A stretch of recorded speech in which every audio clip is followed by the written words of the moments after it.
Hi, I'm author Zaczkiewicz, and welcome to Corner of Fifth's Street Talk.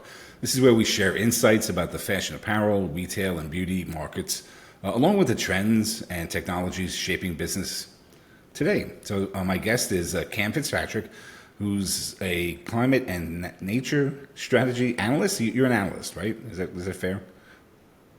Yeah, Okay. yeah, fair. Yeah. At Earth Finance, and he will be discussing making a brand sustainable in today's landscape. You know, where to start, the five main facts and principles. But before we do that, tell us about what you do at Earth Finance and what is Yeah. Earth Finance.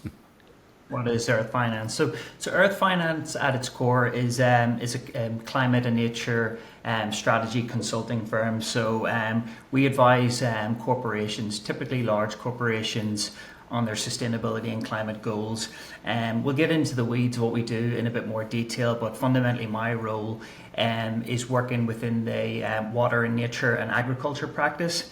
So invariably what we do is we work with large corporations, including health and beauty firms, etc., to understand their dependencies on water and nature into their products, and work to create business value, secure supply chains, and sort of quantify business value at risk because of all of the various different risks that we have out there in terms of climate change, biodiversity, etc. as well. So Cam, I could tell from your accent you're not from Brooklyn.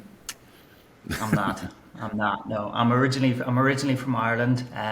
Been in the States now for about 11 years. Spent a bit of time in Eastern Europe and in London prior to that as well. But thankfully kept my home accent. So years ago, you know, when the word sustainability and all this stuff started emerging, people were trying to figure out what it means and how to measure it.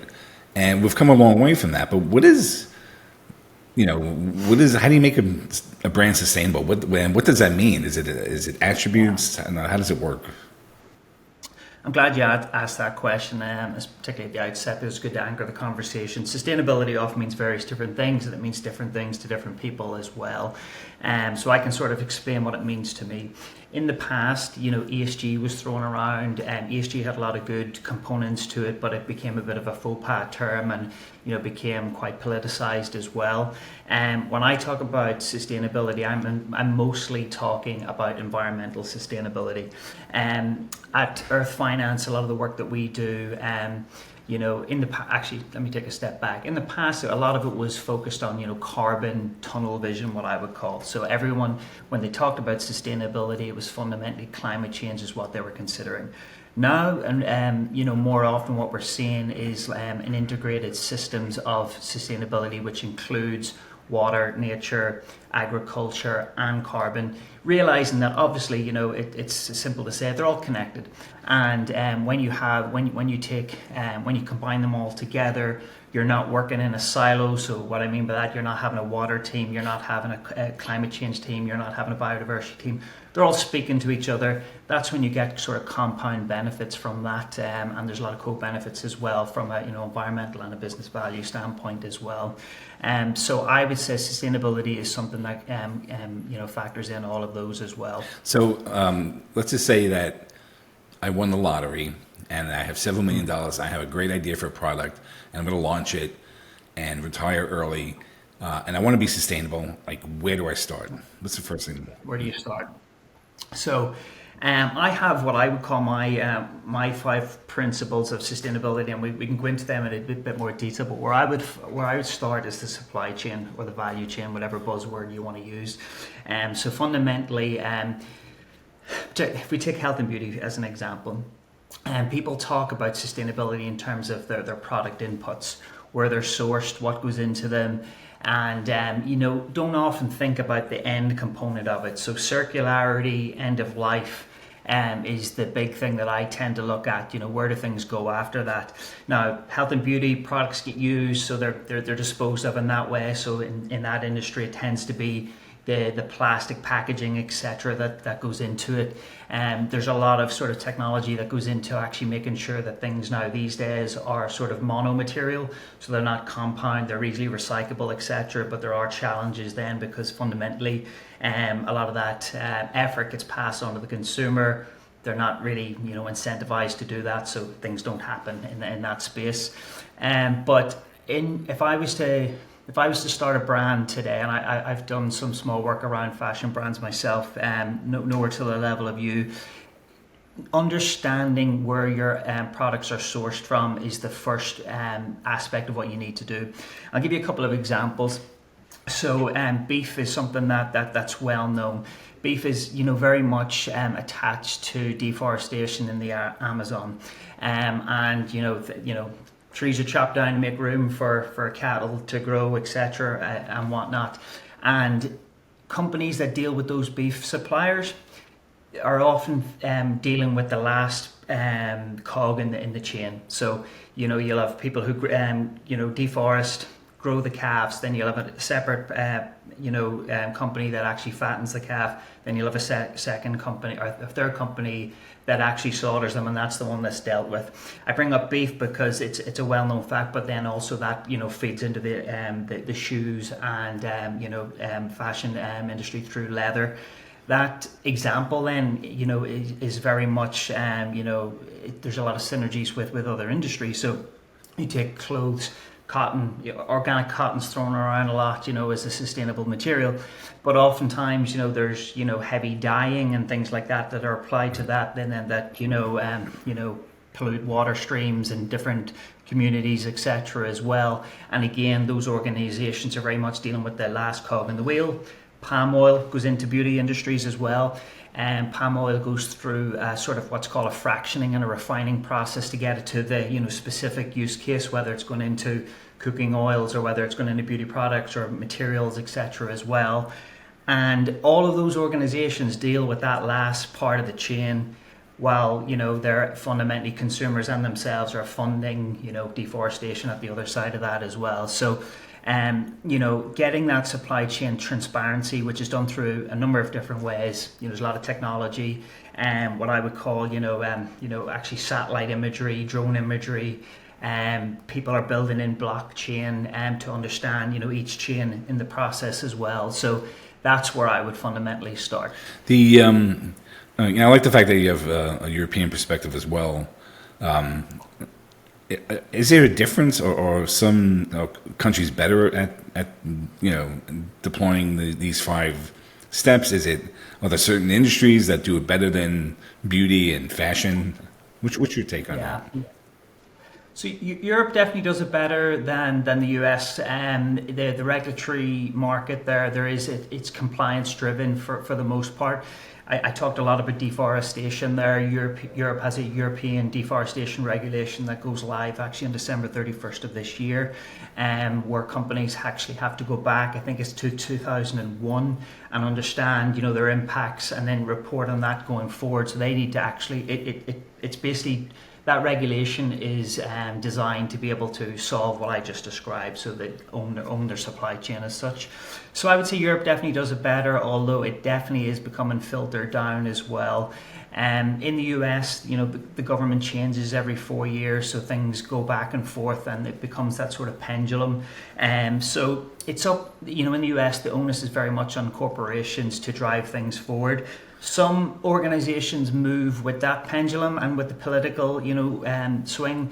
Others actually realize that sustainability at its core is a waste reduction exercise. It's a value creation exercise, and keep on track.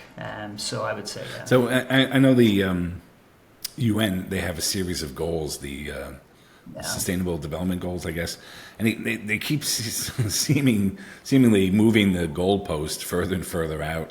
Like, what's holding companies back from implementation and circularity? Yeah. It did become very convoluted, and there's probably no one right answer for that. What I've experienced and what I've seen with organizations, they became quite there was reporting fatigue. There was a lot of disclosures that would go out there, and basically so much money was invested in getting things perfect and right, and they were afraid that if they published something that they were going to get pushed back. And it was that sort of old adage of don't let progress, perfection be the enemy of progress.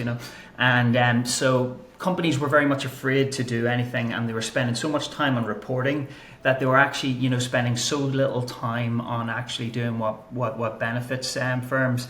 So I would also say as well that when it was becoming viewed through that compliance driven lens, that people didn't see the full value of what sustainability brings. And sustainability isn't just this thing where it's fluffy white bunny rabbits, etc., whereby organizations plant trees and therefore more consumers buy those products. It's very much an exercise in reducing risk, building in sort of safeguarding your supply chains, business continuity, etc. And I'll bring that back to sort of a health and beauty lens as well. Some of the organizations that we work with in the health and beauty sector source things like shea butter, rose oil, etc., that goes into their products. Those botanical ingredients are very susceptible to climate and only grow in certain regions. So I think rose oil is very much a Turkish product, shea butter is West Africa, and they need different climates. Organizations that invest in biodiversity and nature projects in those regions fundamentally secure access. They get that sort of social license to operate with the people who live in that region, who farm in that region, because they're looking after the sort of the environment that they live in. But then they're also sort of solidifying their yields. They're ensuring that if there's drought, if there's floods, whether there's increased temperatures, that their products are actually going to be safeguarded, because if something happens in one of those specific regions, the secret sauce to a lot of their products isn't available. And that sort of example transcends multiple different industries. It's into food and beverage, it's into all sorts of industries as well. So that sort of business value at risk, that got lost in that sort of compliance lens, and that's something that's becoming more and more to the surface now these days. So let's talk about the consumer. Like, Cam, for my part, I go to the grocery store, and I think every time I go, I forget my reusable bag and I buy another one. It just happens. Like, I go, there's a great little shop down the road about a mile away, and it's a refillable where you bring your own jugs. And I have good intentions, but I never have any jugs to bring. Like, how do you change the consumer mindset? Like, that has to be an important part of this, right? It has to be an important part of it, and it's something, as I said, was particularly in the health and beauty sector.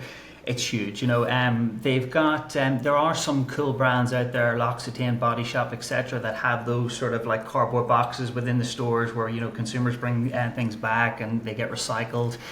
I don't know enough about them to whether they actually incentivize the consumers enough through loyalty rewards or, financial benefits, etc. If they don't, they should, because that's the only thing that actually drives momentum in that space.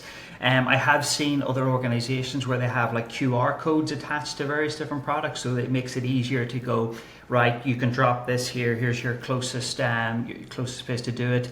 But I think what tends to happen is that most consumers end up, putting it in their own recycling bin and hoping that it ends up, getting, put back into the, recycled and back and upcycled as such into new material. A lot of the those industries now are actually incentivized to get sort of PCR, so post-consumer recycled materials into their packaging.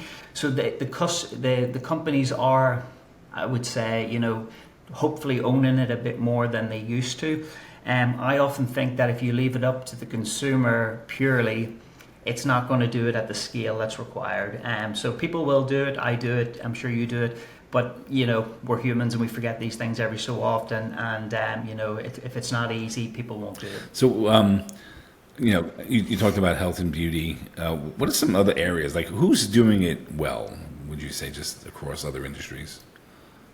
Across industries, I think one of the companies that I've always liked to watch for is Kering, if I'm pronouncing that right, Kering. Obviously, they've got a lot of fashion brands within their mix, but what I loved about them is they were one of the first organizations to actually look at biodiversity. And before it sort of became trendy, more and more organizations are doing that. They did not have carbon tunnel vision from the start, and they saw the benefit of regeneration in agriculture, etc., in terms of, natural capital is the word that I would throw around now, so that, if they enhance the ecosystems that they work within over time, their products become better. They become, there's less sort of disruption to their supply chains, etc. And then fundamentally their products are better. I would say, fashion is probably the industry that struggles the most, and it struggles the most because of the inherent sort of nature of the industry. So you've got like companies that are out there that, are labeled fast fashion, the H&Ms of this world, etc. as well. But even the companies that, are sort of high value products and are durable are still sort of, labeled with that seasonal, styles, etc. And New York Fashion Week rolls around, once, twice a year, etc. And there's new, it's all about what's new and, sort of what's the word, like, appealing at the time, and, sort of the rarity of the actual dresses and whatnot enhance the value of it versus the durability of those. And I think, fashion, for example, is another one of these industries. I think 1% of clothes are recycled. That's nowhere near enough. There's a few like sort of frameworks and organizations that I track. There's one called the Ellen MacArthur Foundation. It's a circularity non-profit. They do wonderful work in trying to get things back into the system. There's also this author, he's a former architect, called William McDonough, who talks about cradle to cradle. And he talks about products like fashion in terms of nutrients. So you've grown these products, you've plucked the cotton, you've built these wonderful products, and then you just throw the nutrients away when they could be brought back into the system as well. And again, fashion's very much trying to do, bring that back to the fore with QR codes, blockchain technology, but it's not happening just yet at the scale. But I would say Kering is one of those companies that very much tries. They're transparent about it. They let you know what they're doing well, and where they're trying to make progress, rather than shying away from the, putting stuff out there that they may get pushed back on. They're being honest about where they are and where they would like to be. And yeah, I think you alluded to this earlier about the entire value chain. Actually, like you can't just do this alone. You have to partner with your vendors, right? Where you're sourcing your material from, etc. Right? So. Yeah. That takes work, right? A lot of work. It creates, there's a lot of stakeholder engagement that's involved there. A lot of the big organizations have the wherewithal to be able to partner with local communities and local actors and not NGOs, etc., to be able to help them with that. Some smaller brands won't have that opportunity, so in many cases I would sort of advise them to work local to based where they are. Obviously that has inherent benefits in terms of embedded carbon emissions by transport and all that good stuff as well, but they also know where things are coming from. If they go online and find like a supplier, you don't know who they're dealing with, but the big firms have that wherewithal. There's also one of the key trends that we're seeing, particularly in the water space, is around what I would call collective action. So you'll have a food and beverage company, so I'm just saying, for hypothetically Pepsi, Coca-Cola, they could be working within the same watershed in a specific region. Those watersheds, obviously, water is a finite resource. It's something that, as temperatures rise, there's less of.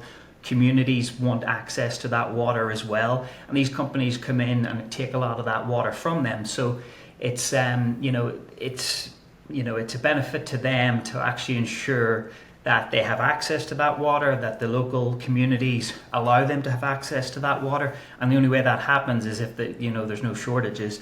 So what happens is, if they can actually pool resources together to build watershed restoration projects and different things like that, the cost is vastly reduced, but then also the benefits are shared. So that collective action is something that we're seeing more and more of as well. So we just have a few minutes left, but it sounds like there's a lot of big moving parts, right? So you talked about the work the brands have to do, the role of the consumer, compliance.